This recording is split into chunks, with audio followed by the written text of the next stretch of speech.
हो गया। फिर 41 पर आते हैं हम लोग।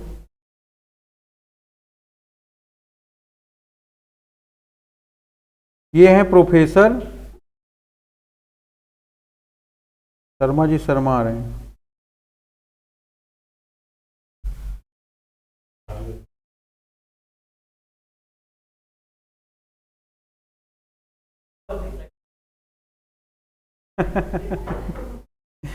चलो, 3 हाउस इनके पास, 1, 2 और 3। आगे पढ़ो इसमें। All the 3 houses are use by professor Sharma for his own residence purpose. हमने बताया था अगर तुम्हारे पास एक 2 से अधिक मकान है तो क्या करोगे? 2 क्या माना जाएगा? Self occupied. और एक क्या मान लिया जाएगा आपका? Deem to be let out. और लेट आउट मान के आप क्या करेंगे? उसके ऊपर टैक्स लगाएंगे, या डिपार्टमेंट तुम्हारे पर टैक्स लगाएगा। ठीक है ना? गवर्नमेंट क्या बोला? पहले बोला तो 1 मकान रख सकते हो, अब बोला 2 मकान रखो। 2 का हम जीएबी क्या मानेंगे? 0। अगर मान लो तुम्हारे पास 1 से अधिक मकान है, 2 से अधिक मकान है, तो जिसकी भी तुम 2 की बोल दोगे वैल्यू क्या हो जाएगी? 0 हो जाएगी। कब? जब उसमें आप खुद रह रहे होंगे। लेकिन उससे ज्यादा जो मकान होगा आपका, वो क्या करेगा? Deem to be let out मान लेगा और उस पर क्या कर देगा? टैक्स चार्ज कर देगा। किस हेड में? Income under head house property में। अब देखो इसकी जीएबी कितने की है? सॉरी, जीएबी कह रहे हैं, म्युनिसिपल रेंटल वैल्यू कितने की है? इसकी कितने की है और इसकी कितनी है की? तो आप बताइए कौन से 2? पहले इधर ध्यान दे, जो छाप रहे हो समझे नहीं ना, छापना चालू कर दिए। 3 मकान है, एक का म्युनिसिपल रेंटल वैल्यू, दूसरे का और तीसरे का। किसको आप लेट आउट मानेंगे, किसको सेल्फ ऑक्यूपाइड मानेंगे? आप बताएं अपने दिमाग से पहले।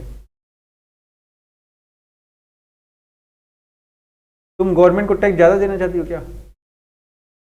कौन ईमानदार बच्चा बैठा हुआ है जो टैक्स खूब देगा गवर्नमेंट को? ये देखो, ये दोनों सबसे बड़े चोर हैं। बात समझ रहे कि नहीं? दूसरे के थाली पराठा खा लें इस लोग पाए थे, बता रहे टैक्स देंगे गवर्नमेंट। अब ध्यान दो, अगर जिसका वैल्यू हायर होगा, आप अगर उसको क्या मान लें? सेल्फ ऑक्यूपाइड मान लें, आपका टैक्स सेविंग होगा कि नहीं? अगर कम वैल्यू वाले हाउस प्रॉपर्टी को आप लेट आउट कैलकुलेट करोगे तो कम वैल्यू टैक्स की पे करने पड़ेगी ना आपको। ध्यान दोगे आप? तो हमने क्या किया? हाउस नंबर 2 और 3 को सेल्फ ऑक्यूपाइड मान लिया, क्योंकि उसकी जीएबी क्या थी? सॉरी, एमआरबी क्या था? हायर था। हम देखो बार बार जब तुम कैपिटल गेन पढ़ रहे थे तो जिसका वैल्यू हायर था उसको क्या किया था तुमने? उसी का फेयर मार्केट वैल्यू कंसीडर कर रहे थे। कार का जब वैल्यूएशन कर रहे थे सैलरी में, पर्सनल किसको मान रहे थे? जिसकी वैल्यू कम थी। हायर वाले क्या मान लिया आप? तो दिमाग लगाया करो, यहां पर सब जगह कम नहीं। तुमको कोई बोले कम खाओ, खाओगे कम? कहोगे कि जितना पेट है उतना ही तो खाएंगे ना। अब पता नहीं तुम्हारे पेट में कितना चला जा रहा है। अरे अपना भी देखो, इधर ध्यान दो। तो पहला वाले हाउस को आपने क्या मान लिया? यहां पर लेट आउट। दूसरे और तीसरे क्या मान लिया? Self occupied. इनकी जीएबी क्या हो गई? 0। इनकी जीएबी 0। या आप क्या करोगे? सबसे पहले आप जीएबी कैलकुलेट करो, उसके बाद चेक करो जिसकी जीएबी ज्यादा हो, जिन 2 हाउस की, उनको आप क्या ट्रीट करो? Self occupied. तो अगर जीएबी कैलकुलेट करना, एमआरबी दिया है पहले का 50, दूसरे का 60, जीएबी कितनी आ गई? हायर क्या है? 60। इसका भी देखो, एमआरबी 75, एफआरबी 90, दोनों में हायर क्या है? 90। सेम बात यहां पर भी एप्लीकेबल है। 96 और 1,15,200। इसकी जीएबी क्या है? हायर है कि नहीं? और इसकी भी जीएबी क्या है? इन 2 फ्लैट को या हाउस को आप क्या ट्रीट कर लोगे? सेल्फ। इसकी वैल्यू कम है, इसको आप क्या ट्रीट करेंगे? Let out. बात समझ में आ रही कि नहीं आ रहा है? नोट करो।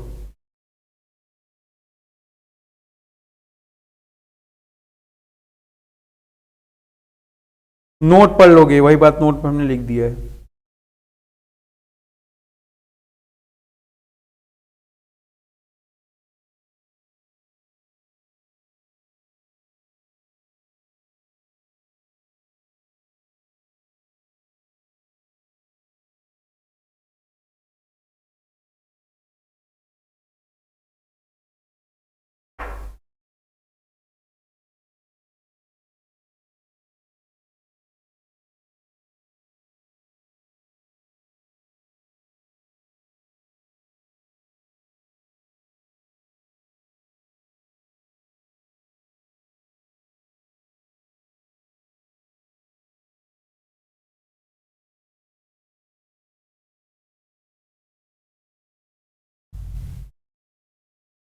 हो गया कि नहीं? लोन कब ले रहे हैं आप? सेकेंड हाउस को बनवाने के लिए लोन ले रहे हैं। कितना भाई? 1,50,000 रुपया। कितने परसेंट पर? 12% पर। और कंस्ट्रक्शन कब कंप्लीट हो रहा है? 13 नवंबर 18 को। इसके पहले का जो 31 मार्च है, क्या माना जाएगा आपका? ये प्री कंस्ट्रक्शन पीरियड। तो देखोगे भाई 1/8/17 से 31/3/18 तक का जो टाइम पीरियड है वो क्या हो गया आपका? Pre construction period. कितने समय के लिए? 8, 9, 10, 11, 12, 1, 2, 3, 8 मंथ के लिए। तो 8 महीने का जो टाइम है तुम्हारा क्या हो गया? ये प्री कंस्ट्रक्शन।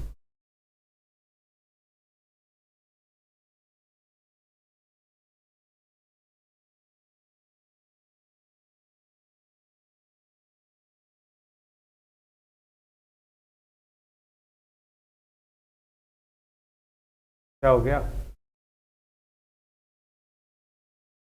हम सोचा और कुछ पीने की बात करें आप लोग।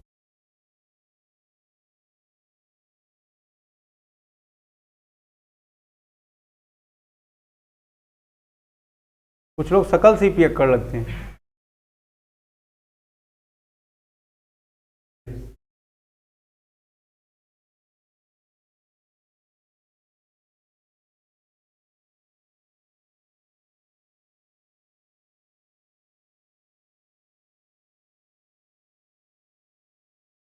फोर्टी टू का पेपर में आने का चांस ज्यादा, इसको इंपॉर्टेंट मार्क कर लो।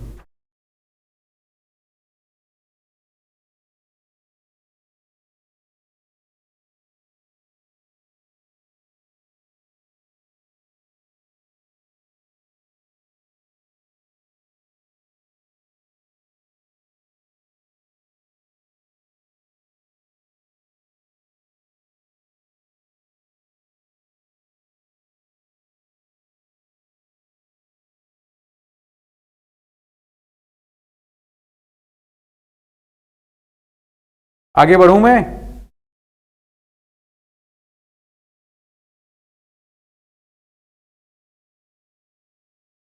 जीएबी आ गया। हाउस नंबर 1 का 60,000 रुपए, सेल्फ ऑक्यूपाइड दोनों का 0। म्यूनिसिपल टैक्स कितना है भाई? म्यूनिसिपल रेंटल वैल्यू का 10%, 5,000 आ गया यहां पर, 50,000 की वैल्यू का। तो यहां पर एनएबी आ गया आपका 55,000। यहां तक बात क्लियर है आपको? आप देखें, लोन का कैलकुलेशन करें, देखेंगे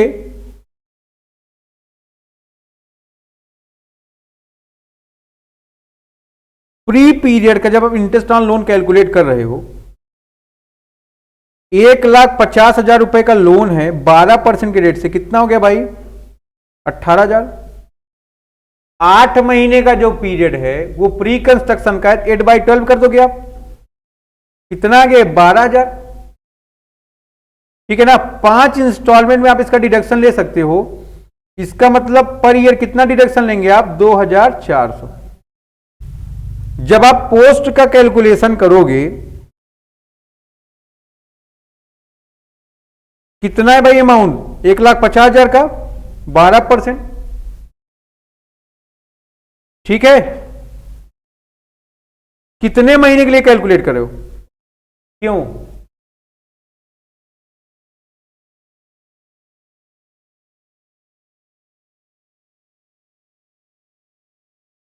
चार महीने?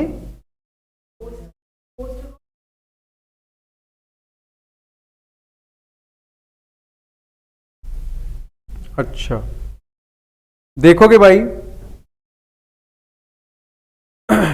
वो कह रहा है 1/8/17 को कंस्ट्रक्शन कंप्लीट हुआ, लोन का पेमेंट कब कर रहा है? 31/7/21 को।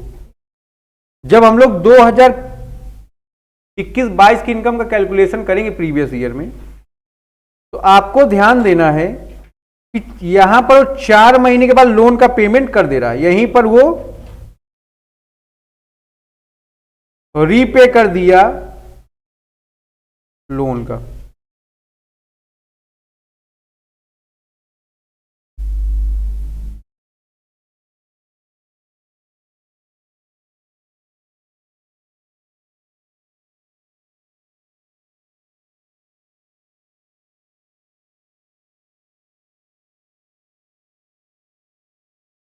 ठीक है, आप एक साथ को पेमेंट कर दिए, तो 4 महीने करंट ईयर में आपने यूज किया कि नहीं यूज किया?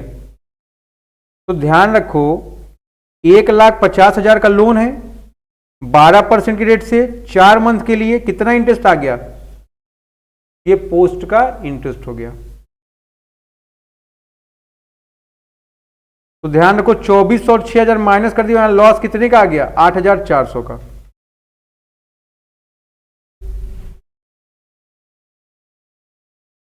आप कैलकुलेट करें net income from house property.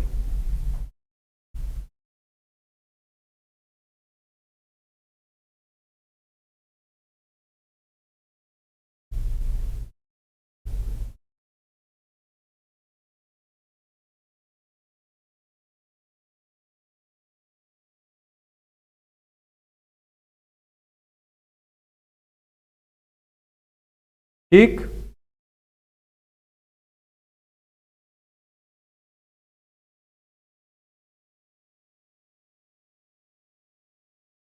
तो सेल्फ ऑक्यूपाइड प्रॉपर्टी थर्ड की वैल्यू क्या आ गई?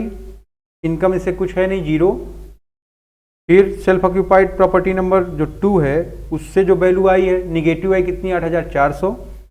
और पहले से जब 55,000 का आपने 30% माइनस कर दिया, 16,500। इसके अलावा इसमें कोई इंटरेस्ट का अमाउंट है नहीं, इससे आपको 38,500 की इनकम हो गई। इस इनकम से तुमने इस लॉस को सेटअप कर लिया, तो कितना नेट प्रॉफिट बचा आपके पास? 30,000।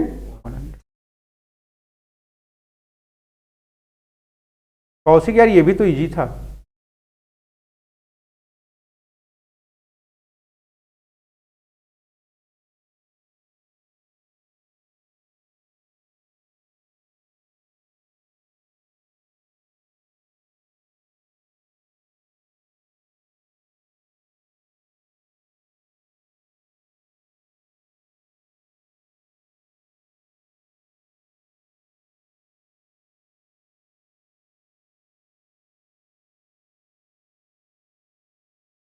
क्वेश्चन नंबर 42 आपका होमवर्क है, आप लोग खुद से करेंगे इसको।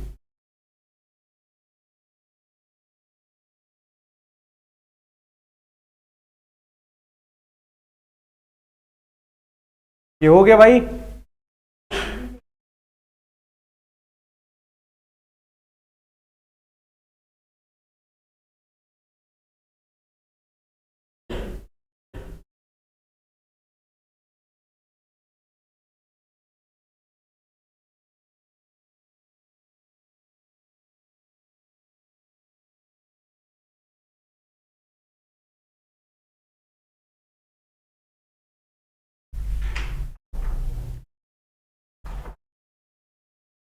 ये हो गया है सबका?